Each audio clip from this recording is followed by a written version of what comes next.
bitok sa aliwati, dalikdik sa bakukang, kiki sa ok-ok, kalungat sa tuko, lusa sa kuto, ihi sa lamigas, og ang uwahi kulhad sa kayumang. Kanang tanan akong ipanganlan, kung imo na siyang matigom, usa na kaayo ka kagamhanan. Munang ayaw gitaw na pangitaah, kay mahasol lang ka, bisan pag isa ka tuig, 2 ka tuig, 5 ka tuig.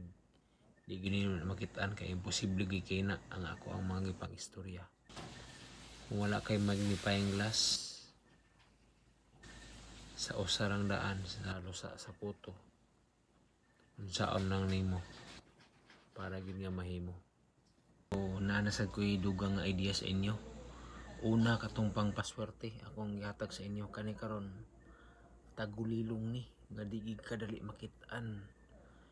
Pwede nimo gamiton ni sa dautan ug maayo, duha ra imong pilian. So kani timan ini akong tugon sa imo. Dako gid kay ni pulos, pero talagsaon na kay nimo ni makitaan. Kay mo lagi tagulilong ni.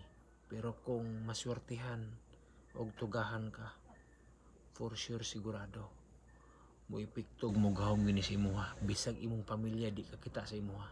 Kay tagulilong lagi. Kani pangitaa. Di ba ang tao na kuto? Di ba? Nay kuto. Pag makakita kag kuto sa ulo sa imong amigo, igsuon man nimo, mama, papa, pwede sa imo. Basta kuto. Di ba naay buhok ang kuto? Pangitaa pod ang iyang kuto, ana.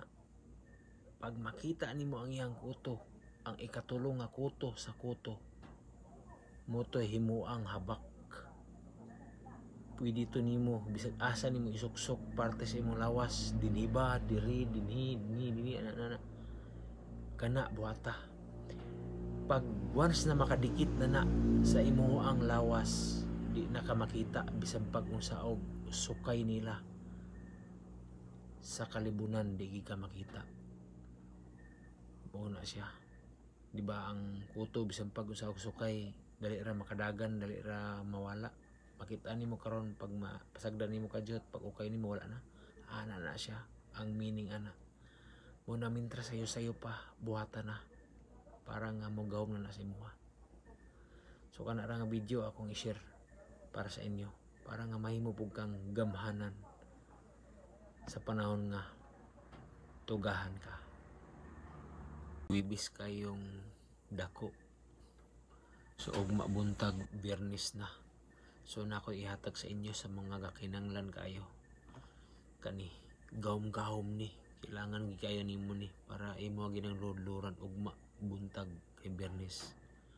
Una kwaon nimo nga poslanon kayo para sa imong mga negosyo. Nga dubukon gid kag mga tao. Kani kabantay ka sa langaw, di ba kung naay pagkaon, tapukon ditso ang imuhang pagkaon, unhan pa kanila. Mangita ka og lagong nga 15 ka buok. Lagong ha, katong ga green. Mangita ka ato. Imo siyang kuaan sa ilok. Kabantay ka sa tao, manimaho man siyang pako. Magkuha ka gapas. Imong ipahid ang gapas sa ilok sa lagong. Imong tigumon para nga mahimo na siyang lumay para sa imong mga baligya. Hantod nga mo asinso ka. Epektibo kay na mo ng buhata. Kung angay buhaton ana pag makatigom na ka, kada usa ato kay 15 man ka buok, imong ugumon i-share ka mo atubang sa imong mga customer para nga sigurado halinan gid ka.